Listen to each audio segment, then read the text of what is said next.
네, 강프로입니다. 자, HLB 금요일날 19% 상승했습니다. 일단 보유하신 분들 축하드리고요. 정말 기다렸던 상승인 만큼 정말 기분이 좋습니다. 저도 지난주에 적극적으로 HLB 매매를 진행을 했는데 그 이유는요. 아실 겁니다. 제가 HLB 영상은 매일매일 업데이트를 하고 있기 때문에 어떤 식으로 매매가 진행되는지 아실 텐데, 일단 HLB를 매매하는 이유는 뭐 리보세라닙에 대한 기대감 이런 거는 그냥 뒤에 나오는 일종의 재료일 뿐입니다. 저는 주식 투자자로서 이 돈을 버는데 집중을 하고 있기 때문에 뭐 그걸 가지고 뭐 HLB가 뭐 이렇다 저렇다 이런 내용을 저는 전혀 생각하지 않고 있고요. 무엇보다 어떤 기대감을 갖는 데 있어서 가격 외적인 다른 부분은 잘 안 봅니다. 자, 근데 그 기대감을 갖고 있는 게 HLB뿐만 아니라 바이오 전체를 움직일 수 있는 시장의 상황이 지금 갖춰주고 있다는 게 더 중요한 내용이라고 판단을 하고요. 자, 그런 의미에서 재료까지 갖추고 있는, 그쵸? 그것도 신약 개발에 대한 첫 번째, 그쵸? 첫 번째 성공 사례가 지금 목전에 다가왔기 때문에 정말 뭐 진양곤 회장은 진짜 뭐 한 획을 긋지 않을까 뭐 그렇게 생각을 하고 있습니다. 근데 제가 중요한 건, 그리고 투자자분들이 중요하게 생각하셔야 되는 건 돈을 버는 거겠죠. 어떻게 돈을 벌고 내가 어느 관점에 그 매수를 해야 되는지 그 내용이 더 중요하다. 그쵸? 자, 그 내용을 한번 볼 텐데 일단 미증시를 먼저 한번 볼게요. 일단 지금 주말이니까 미증시의 상황은 보합권에서 끝났습니다. 자, 근데 미증시 상황 한번 보면 이렇게 끝났어요. 다우 보합권 그리고 나스닥은 소폭 내렸는데 여기서 인텔의 주가를 보잖아요. 자, 보세요. 11% 내렸습니다. 11% 내렸는데 이 11% 내린 이유는요. 실적 때문에 그렇다. 그 실적에 대한 부분을 보면 이런 식이에요. 자, 보세요. 인텔 지난해 4분기 실적 발표 예상치를 웃돌았는데 11% 급락했다. 왜? 기대감이 작용했기 때문에. 그쵸? 무슨 내용이냐면 기대감이 작용해서 원래부터 주가가 올랐다는 거죠. 그럼 오른 것 대비해서 반도체가 1월 달 들어서, 그쵸? 1월 한 중순 이후부터 굉장히 강했습니다. 물론 1월 초반 중반까지는 시장이 좀 안 좋았죠. 근데 생각을 한번 해보시면 1월 한 중반 정도까지 반도체가 그렇게 많이 빠졌냐, 이렇게 보면 그것도 아니에요. 그러니까 주식은 오르는 놈이 더 간다는 그 공식 자체가 맞는다는 거죠. 근데 제가 다시 한번 말씀드리지만 주식시장에서 정말 중요한 내용 중에 한 가지는 모든 부분에 가격이 선반영한다는 겁니다. 그래서 4분기 실적이 예상치를 웃도는 실적을 냈지만, 자, 보세요. 여기 보시면 매출, 주당 순이익 모두 예상치를 상회했다. 근데 11% 급락이 나왔다. 그쵸? 이 내용입니다. 여기 11%, 12%죠. 그쵸? 급락이 나왔다. 그 내용을 보면 이 내용이에요. 인텔이 예상치를 웃도는 4분기 실적을 내놨으나 1분기 전망이 예상치에 미치지 못하면서 주가가 크게 떨어졌다. 1분기 전망이 좋지 않다. 그쵸? 그 내용입니다. 근데 엔비디아는 1% 하락에 그쳤습니다. 왜 그럴까요? 지금 인텔 쪽은 뭐라고 있죠? GPU를 만드는 기업이 아니죠. 물론 GPU를 지금 시작은 하고 있지만 엔비디아의 그 점유율을 넘보기에는 사실상 언제가 될지도 모르고 그건 먼 이야기입니다. 근데 GPU가 물론 CPU의 범위를 넘어설 수는 없지만 구조 자체가 다릅니다. CPU는 직렬 처리 방식이고 GPU는 병렬 처리 방식이기 때문에 지금 진행하고 있는, 그리고 계속해서 발전하기 위해서 그 마이크로소프트에서 직접적으로 투자하고 있는 그 AI 그 소프트웨어 쪽으로 가면 무조건 병렬 처리가 필요하거든요. 그래서 GPU가 발전함에 따라서 한국 시장에서도 반도체 관련주들이 계속해서 강세를 보일 수밖에 없었던 거죠. GPU는 단독 동작이 불가능하고 메모리 반도체가 반드시 끼어 있어야 되는데 그런 부분이 같이, 그쵸, 수요의 증가를 불러올 수 있다는 내용입니다.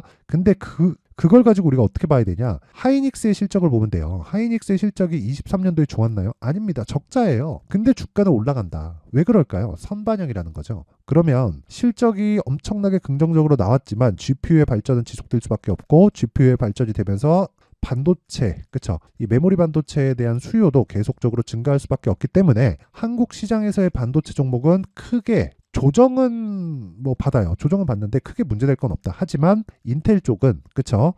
CPU 쪽은 계속해서 범위가 좁혀지는 건 아니지만 확장성이 부족하다. 그래서 전망치에 따라서 주가가 움직이는 겁니다. 이걸 보면 무슨 생각이 드나요? 사이클을 타는 게 뭐예요? 메모리 반도체. 그쵸? 인텔은 뭔가 좀 사양 산업에 접어들고 있는, 그쵸? 포화 상태에서 파일을 늘리지 못하고 교체기에 맞춰서 이렇게 좀 진행이 돼야 되는 그런 부분이 지금 진행이 되고 있다. 근데 이런 부분을 토대로 한국 시장으로 넘어왔을 때 나쁘게 작용하는 부분은 반도체 쪽밖에 없고요. 그리고 반도체 종목을 저는 지금 굉장히 많이 가지고 있습니다. 예를 들어서 그런 겁니다. 제가 실제 매매한 내용을 토대로 제가 이야기를 드리면 이 내용인데, 자, 요 내용이거든요. 실제 이거는 키움증권의 0606 화면입니다. 실제 제 계좌고요. 여기 그 매매 내역을 이렇게 조회해서 보면 이런 식으로 나와요. 뭐 10%도 수익내서 팔고 6%도 수익내서 팔고 막 그래요. 그럼 여기 12월 말부터 시작해서 매매를 계속해서 해오고 있죠. 이렇게 진행하는 과정에서 가온칩스는 매도를 했지만 실제 매매한 내역을 보면 뭐 유니트론텍 보세요. 어때요? 아직도 보유하고 있다. 그쵸? 올라가는 과정 중에서 계속 매수하고 있죠. 그리고 그 밑에 보세요. 어보브 반도체. 이거는 요날 매수를 했습니다. 1월 23일 날 매수를 해가지고 지금 하루도 안 빠지고 계속 올라가요. 이렇게 만들 수 있는 내용이 뭐예요? 신고가 매매를 하고 있기 때문에 그렇다. 자, 다른 종목을 봐도 마찬가지입니다. 뭐 코세스 같은 경우에도 그쵸? 2.7%가 내렸지만 목요일 날 매수한 물량은 이미 20%대 수익 구간에 있기 때문에 월요일 날 상황 보면서 매도를 하더라도 크게 문제될 게 없다. 물론 고가를 잡으면 좋겠죠. 저도 고가를 못 잡는 게 아쉬운데 고가를 지속적으로 잡으려고 노력을 하는 것 자체가 쓸데없이 보유 기간을 길게 가져가는 것이기 때문에 이런 부분에 내가 집중을 하다 보면 정말 매매가 어려워질 수 있다. 자, 그런데 이런 내용을 제가 계속해서 그쵸? 계속해서 제가 소통방에다가 업데이트를 해 놓습니다. 그쵸? 여기서 그쵸? 소통방에서 어떤 식으로 매매를 진행해야 되고 가격대를 어떻게 잡아야 되는지 뭐 그래서 시장 여기 보면요 거의 다 뭐 반도체 종목입니다. 그리고 금요일 날 진행했었던 종목들인 여기 슈프리마 HQ 같은 경우에도요 8시 56분 그쵸? 시장가 매수 언제 했다는 거예요? 장 시작 전에 주문을 넣었다는 겁니다. 다 동일합니다. 47분, 48분, 54분 이렇게 진행되고 있기 때문에 이런 부분에 대해서 감안을 한다면 뭐 슈프리마 HQ도 한번 찍어보잖아요. 이런 식이에요. 그렇죠. 12% 끝났는데 시가 체결 시켰죠. 9,150원, 9,150원 시가 체결되는 그 주문을 소통방에서 진행을 했죠. 자, 이렇게 매매를 해야 된다는 겁니다. 근데 HLB도 마찬가지예요. 그렇죠. 자, 그래서 요런 매매 그리고 HLB 같은 경우에도 자 보세요. 매수 그리고 나서 급등 그쵸 뭐 더 못 산 게 아쉽긴 한데 이 반도체 쪽으로 이 비중을 지속적으로 늘려가고 AI 쪽에 집중을 했고 다음 주에는 이제 본격적으로 바이오 쪽으로 제가 집중 공략을 할 계획입니다. 자, 그래서 이 매매하는 과정에서 정말 막 제가 지금 보여드리는 이 내용은요, 진짜 이 실시간 거래 내용입니다. 그래서 이런 식으로 매매를 한번 해보고 싶다 하시는 분들은요, 제가 돈 안 받아요. 돈 안 받고 채널 성장을 위해서 구독과 좋아요 꼭 좀 부탁드리고요.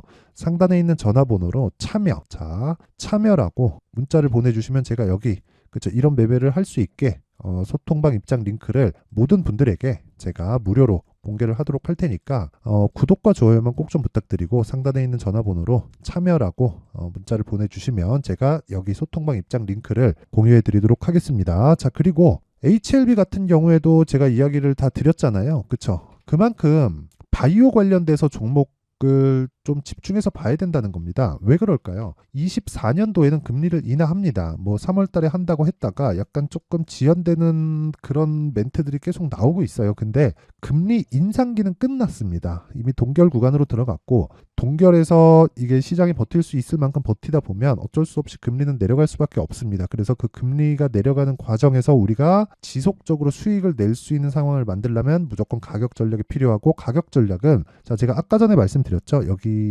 제 매매를 토대로 이야기를 드린 내용인데 예를 들어서 뭐 매도한 종목 뭐 가온칩스나 이런 종목 보잖아요. 그러면 2주 안에 다 매매가 끝나야 돼요. 그래야 이렇게 뭐 10%씩 6%씩 이렇게 수익을 내고 나올 수 있는 겁니다. 자, 그리고 이거 말고라도 우리가 중요하게 봐야 되는 건 심리에 대한 안정이다. 근데 그 심리에 대한 안정도 무조건 가격에 의해서 내 심리가 결정되는 것이기 때문에 가격에 대해서 집중해야 되는 부분은 너무 당연합니다. 그리고 금리 인하 기간에는 자 보세요.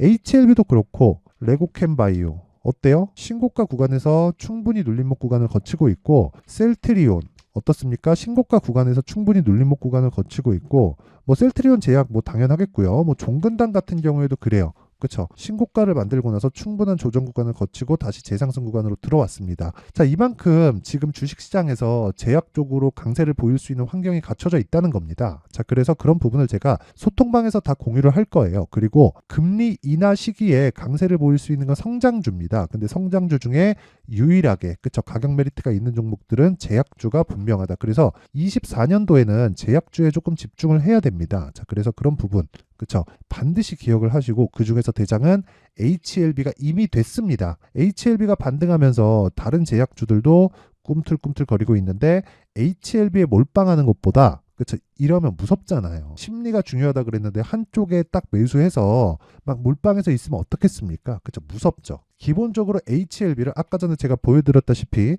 이런 내용처럼 매매를 내가 이끌어 가야 됩니다. 그쵸? 적절하게 싸게 매수해야 되는 그런 구간이 있어요. 여기 보면 제가 48,700원, 46,800원 이렇게 매매 진행이 됐는데, 그러면서 여기 딱 매수가 됐죠. 정확하게 B라고 딱 진행된 내용이 정확하게 나오고요. 그리고 무엇보다 급등을 하기 전에 내가 매수를 해야 되고, 급등을 하는 구간에서 추가적으로 상승할 수 있는 구간에 대한 판단은 제가 소통방에서 지속적으로 상황을 보면서, 그쵸? 실시간으로 공유를 해드리고요. 무엇보다 HLB를 지금부터는 어느 정도까지 보유해야 될지, 그리고 어떤 식으로 매매를 이어가야 될지, 그 내용은 가격 전략인데, 그 내용에 대한 부분도 여기 HLB의 가격 그리고 단기 보유 전략으로 준비를 해놨습니다. 이 내용도 제가 단기 2주입니다. 2주 동안 무조건 수익 전환 시켜야 된다고 아까 소통방에서도 이야기를 드렸죠. 그리고 그러려면 가격을 얼마나 디테일하게 잡아야 될까요? 그쵸? 그래서 이 내용까지 제가 함께 내용 준비를 해놨는데, 이것도 20페이지에 걸쳐서 아주 상세하게 내용 준비가 돼 있고요. 무엇보다 이것도 돈은 안 받습니다. 하지만 채널 성장을 위해서 구독과 좋아요 꼭 좀 부탁드리고요. 상단에 있는 전화번호로 H라고 문자를 보내주시면 제가 HLB의 가격 그리고 단기 보유 전략을 함께 공유를 해드리도록 하겠습니다. 어쨌든 여러 가지 이야기를 드렸는데, 핵심은 정말 중요한 내용은 가격 전략을 내가 반드시 세우자. 가격 전략을 세웠을 때 나만의 수익 모델이 완성이 되고, 나만의 수익 모델이 완성이 됐을 때 내가 꾸준히 수익을 낼 수 있는 환경을 갖출 수 있고, 그러려면 신고가에 대한 이해가 필요하다는 겁니다. 주식은 선반영을 하니까. 자, 그러면 제가 12월 달부터 진행하고 있는 신고가 주도주가 있습니다. 이해를 돕기 위해서 제가 그걸 어떤 관점에서 잡았고,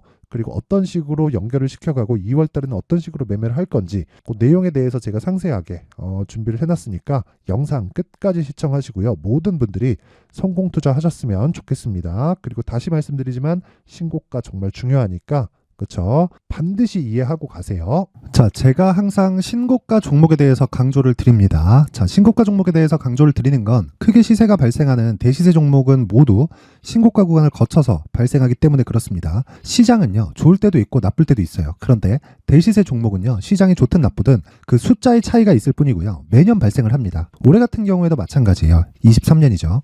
1월부터 로봇, AI, 시세를 크게 발생을 시켰는데, 이미 22년도 중반 후반에 신고가를 달성을 하고 매물 소화 과정을 거친 이후에 시세가 발생을 했습니다. 2월 달부터 2차 전지의 강세가 있었죠. 그런데 22년도에 이미 에코프로 같은 경우에는 신고가를 달성한 이후가 됐고요. 대장주가 강한 움직임을 보이다 보니까, 그리고 나서 에코프로 PM 그리고 관련된 종목들이 강하게 시세를 내는 시작점이 만들어졌습니다. 3월부터는 그렇죠. 삼성전자와 하이닉스의 강한 움직임이 발생하기 시작했고요. 그러면서 한미반도체가 신고가를 달성을 했고, 매물 소화 과정을 대략 한 2달 정도 거친 이후에 추가적으로 시세를 발생을 시켰습니다. 자, 어떤 종목이든 신고가를 거치면서 대시세 구간으로 들어간다는 거고, 이런 대시세 종목에는 신고가라는 내용을 이해했을 때 이런 상황을 만들 수가 있는데, 자 보세요. 22년 11월 21일 날 정확하게 레인보우 로보틱스를 시작을 했고요. 이때 당시에 레인보우 로보틱스의 가격은 33,800원이었습니다. 실제 세 달이 채 되지 않는 보유기간을 가진 이후, 그쵸? 한 100% 정도의 수익 실현을 할 수가 있었고요. 그 이후에 추가적인 상승이 나왔지만, 내가 매수를 잘 했기 때문에 보유기간을 최소한으로 줄여서 가더라도 충분한 수익이 발생을 했다는 겁니다. 언제든지 저가를 잡을 수 없고 고가를 잡을 수 없기 때문에 내가 강조를 해야 되는 건 신고가 이후에 매수하는 구간, 그리고 첫 번째 수익 구간만 먹더라도 다음 종목으로 이동을 할 수 있다는 거죠. 실제 그리고 나서 3월 달에 반도체 종목에 대해서 계속해서 제가 강조를 드렸었고, 그런 이후에 매물 소화 과정을 거치고 5월 달부터 반도체 공략을 시작한 결과, 그쵸? 세 달이 채 되지 않아서 ISC 그리고 한미 반도체까지 100%에 달하는 수익 실현에 성공을 했습니다. 그래서 계속해서 강조를 드리는 거예요. 시장은요, 좋을 때도 있고 나쁠 때도 있어요. 그런데 대시세 종목은 숫자의 차이가 있을 뿐이고요. 매년 발생을 한다는 거고 분기별로 나오게 됩니다. 물론 이런 종목을 모두 다 잡을 수는 없지만, 지금 같은 경우에는요, 두 가지 내용으로 구분이 가능합니다. 첫 번째, AI 반도체 쪽으로 들어가야 되고요. 그리고 또 한 가지, 내년 4월에 있을 총선 테마가 지금부터 준비되어 있어야 된다는 거죠. 물론 이 두 종목 모두 신고가 종목에 있는 종목을 공략해야 되기 때문에 신고가 구간에서 매매를 해야 된다는 건 어떤 상황에서든 불변의 진리라고 보시면 됩니다. 자, 그래서 제가 AI 반도체 관련된 종목들은 강프로의 소통방에서 같이 공개를 하도록 하겠고요. 4월 달에 있을 총선을 대비한 대시세 종목은요. 이렇게 준비를 해왔습니다. 자, 내용을 한번 보시면 그쵸? 큰 폭의 하락을 거친 이후에 장기간 횡보 구간을 거쳤고 그리고 최근에 들어서 신고가를 만들어냈죠. 이후에 추가적으로 상승이 나오는 구간을 만들기 위해서 눌림목 구간에 있는 그런 상황이고요. 지금은 매집 구간에 있다고 보시면 됩니다. 자, 장기간 매집이 중요한가, 단기간 매집이 중요한가 이런 부분에 대해서는 모두 무시하셔도 되고 무엇보다 신고가를 갔다는 것 자체 그리고 변하지 않는 총선 스케줄을 본다면요. 지금부터 내용을 준비를 하셔야 되고 매집 구간으로 계속해서 삼고 있어야 됩니다. 자, 지금부터 물량을 잘 모아 가시면 정말 크게 수익은 낼 수 있는 매매를 할 수 있다라고 이야기를 드릴 수 있기 때문에 이 종목이 어떤 종목인지 잘 받아가서 결과적으로 큰 수익을 볼 수 있는 이런 매매를 해보고 싶어 하시는 분들이 계시면요. 구독과 좋아요 부탁드리고요. 그리고 상단에 제 전화번호 확인해서 대시세라고 문자 보내주시면 되고요. 대시세라고 문자 보내주시는 분들에 한해서만 제가 어렵게 찾아놓은 이 종목을 모든 분들에게 다 공유를 해드리도록 하겠습니다. 내년 총선은 바뀌지 않은 스케줄이기 때문에 이 종목 꼭 받아가서 모든 분들이 큰 수익 내셨으면 좋겠습니다.